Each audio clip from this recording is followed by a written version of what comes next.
இன்னைக்கு வைகுண்ட ஏகாதசி. இன்னைக்கு இந்த ஒரு விஷயத்த செய்ய மறந்துடாதீங்க.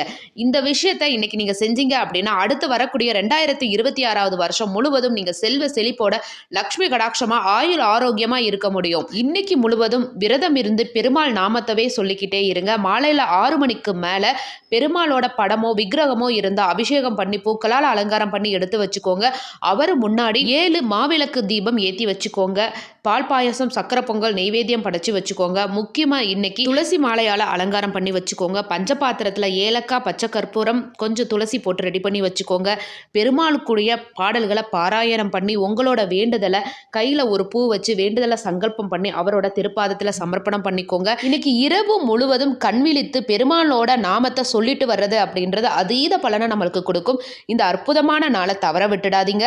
இந்த நாள் பெருமாள் வழிபாடு செய்து சகல சௌபாகியத்தையும் பெறுங்க. பெருமாளுக்கு நீங்கள் இன்னைக்கு விரதம் இருக்கிறீங்களா? அப்போ மறக்காமல் இந்த வீடியோக்கு ஒரு லைக் கொடுத்துட்டு ஓம் நமோ நாராயணா அப்படின்னு சொல்லிட்டு கமெண்ட் பண்ணுங்க. நல்லதே நடக்கும்.